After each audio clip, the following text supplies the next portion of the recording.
It's early evening here. It's sounding a bit like Kruger National Park in the background, so I apologize if there is any background noise. But today's video is basically to tell you, as gardeners, we are very excited about our early evening garden hauls and what we're going to prepare for that particular evening. And fortunately for me, this year and this season has been really good for my zucchinis, and I have really nice, large, sizable zucchinis, which we call baby marrows, but I don't call them baby marrows. I call them adult marrows because they have proper vivacious figures, proper flesh on the bone, looking very voluptuous. So I'm going to show you how I've prepared these baby marrows 3 different ways, because sometimes the kids are like, what are we having tonight? Oh, we're having adult marrows. What are we having tomorrow? Oh, we're having adult marrows. Oh, funny you should ask. We're having that tomorrow night too. So this generally is meals inspired from global cuisine.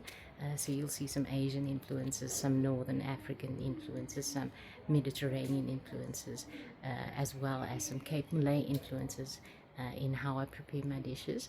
I also have my first gem squash, as well as some baby squash that I have there. Everybody got a spoonful because, well, they are the first produce, so everybody gets a spoonful, as long as you get a taste and get to enjoy it. Because, as I've said to my kids, because of the hard work and labor that has gone into producing the things that you see on your plate, you're going to eat the leaves, you're going to eat the tubers, you're going to eat the plants, you're going to eat the fruit. If there are thorns, you're going to eat the thorns.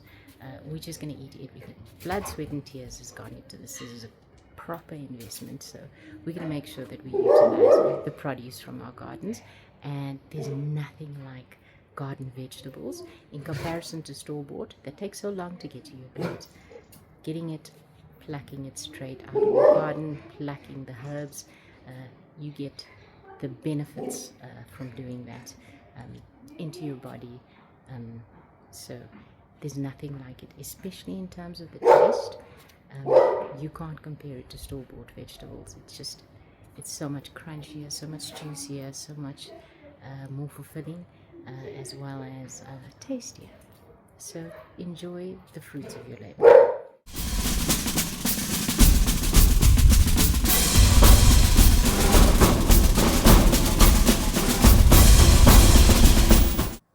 So introducing Zucchira, the zucchini, looking very, very healthy. And as you can see, this is just before I staked up this particular plant.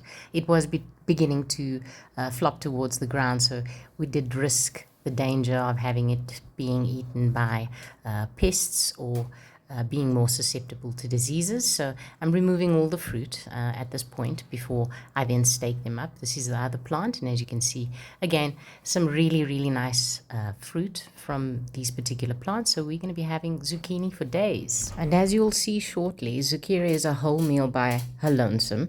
Entirely by herself, and coming in the green corner, weighing a hefty 1.5 kilograms. Bring in from the garden some basil, parsley, mixed chilies, as well as some fresh garlic and some onion, which is not from the garden. You fry those up, you saute them, and once that's ready, you put in your zucchini, add some lemon just for a little bit of zest, and I've used Danish feta here because I like the creaminess it brings to the dish. So again, the jury is out just in terms of the taste and a little bit of bitterness, and after forensic investigations, it's found that the bitterness actually comes from the pips. So for the balance of the meals, I'll be cutting those out. As you can see, they're primarily in the bottom 2/3, so very similar to butternut. Just remove the seeds, and it'll remove the bitterness from your dishes. That particular dish, I used a fusilli. I just love the way it hugs onto the sauciness, but you can use any pasta of your choice. Okay, dish number 2, going for Asian influences here. I cut out the seeds, as you can see, just simply frying up some stir fry in some sesame seed oil. Similar ingredients again, just adding some sesame seeds as well, just to top that up. a nice fresh Asian dish. I included some soya sauce as well as some oyster sauce and some fish sauce just to finish the dish off. And so for anyone that knows me will know that this is used as a side. I obviously have the proteins, but this for tonight is the hero of the dish. Meal idea number 3 is North African inspired, which I'm making with a little bit of couscous. I like to have a mustard, a whole grain mustard, which I prefer to add to the dish. So again, fresh ingredients from the garden, as well as my parsley and oregano this time to garnish the dish. While that's on the go, I get my couscous ready, and I use a beef stock specifically, and on a 1-to-2 ratio, just pour in the couscous and leave it for 30 minutes to set while everything else is getting ready. And over here, heroes, more heroes of the dish. This is my baby squash as well as my gem squash, and as you can see, quite a bit of flesh on the inside with a few seeds. So we're going to prepare this in a Cape and Malay way, basically just including some nutmeg, some cinnamon, a lot of sugar and butter, which I caramelize, and everybody gets, as I've said, a spoonful just to taste. While everything is on the go, add in your fresh ingredients as a last start. You want to saute this again. You don't want to overcook it, so it maintains its crispy freshness in the particular meal.